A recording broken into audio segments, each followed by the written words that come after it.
Donc là, du coup, on va voir pourquoi, en fait, le surplus du consommateur est infini. Donc il faut d'abord, pour donner que la fonction est convexe, il faut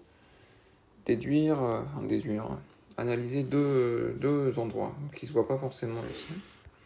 C'est le premier endroit, donc là où ça tend vers plus l'infini. En fait, la demande, elle est inélastique. On va refaire un graphe.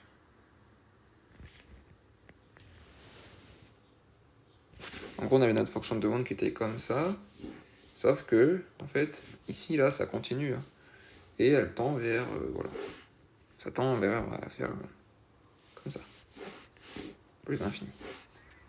Donc là, on va représenter cette partie haute de la fonction, où, mettons comme ceci.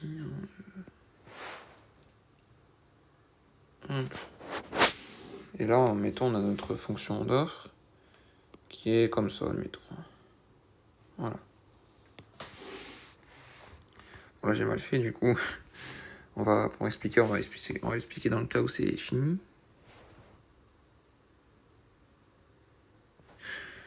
Pour mieux comprendre comment ça évolue. Pour apprendre vraiment. Voilà. Donc ça va mieux comprendre. Ok. Donc là, c'est une demande qui est relativement inélastique. C'est-à-dire que,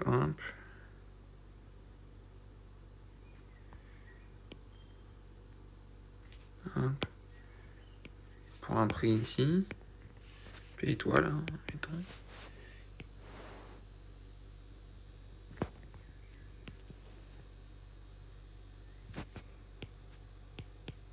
Voilà. Maintenant, admettons, on a une hausse de P, de la même manière que P est ici. P chapeau. On voit que la quantité, en fait, elle change pas énormément. Du chapeau, voilà. En fait, la quantité demandée, elle n'a pas énormément changé. Parce qu'en fait, les consommateurs sont prêts à payer un très grand prix. Et justement, si la demande elle est vraiment parfaitement inélastique, en fait, le prix que les consommateurs sont prêts à payer, il va être infini, en fait. Donc de cette manière, si le prix est payé, en fait, si la différence entre ce qu'ils sont prêts à payer et le prix qu'ils payent effectivement, ici, là, le prix prêt à payer, est plus l'infini, forcément, la différence entre les deux, ça reste toujours plus l'infini. Donc, en fait, ça c'est le cas de la demande inélastique. En fait, un changement de prix, étant donné que le prix prêt à payer des consommateurs est déjà très important, ce changement de prix, relativement, il n'impacte pas trop la demande, en fait. Et à l'inverse, si on a une demande qui est relativement élastique, donc très sensible au prix, donc elle va tendre comme ça. Voilà, et qu'on a notre fonction d'offre. Ici à peu près. Voilà, comme ça va aller. Bon, c'est pas vraiment ça, mais bon. Ok. Donc là, on voit que là, le surplus du consommateur il est beaucoup plus petit. P étoile, Q étoile.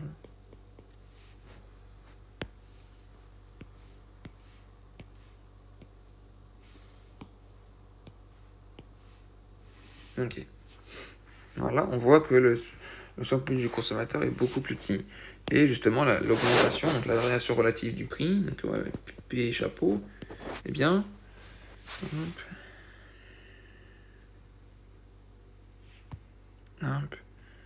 voilà. P chapeau, on voit ici. Oh là là. Décidément. P chapeau, il va s'arrêter là. À peu près, bon. Et là, on voit que la quantité demandée, elle a énormément changé, quoi. Étant donné qu'en fait, les consommateurs sont très sensibles au prix.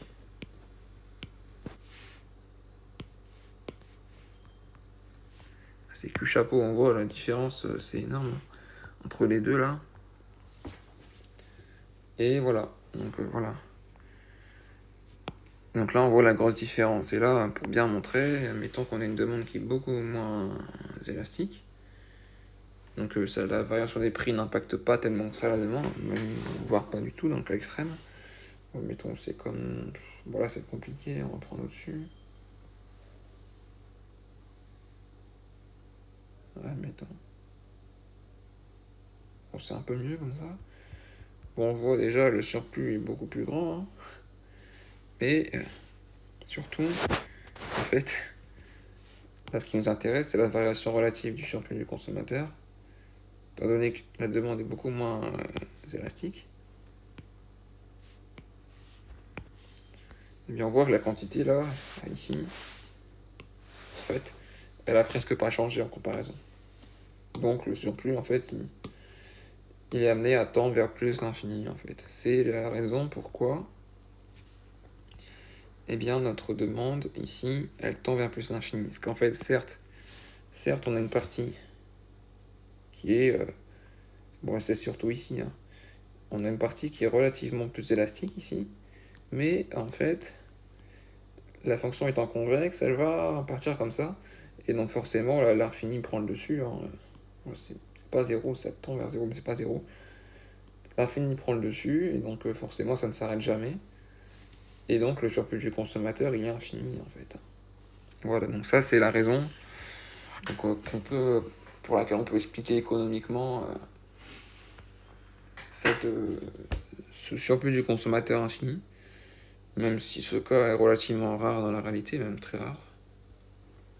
Donc voilà, ça permet de donner des éléments de réponse à ça.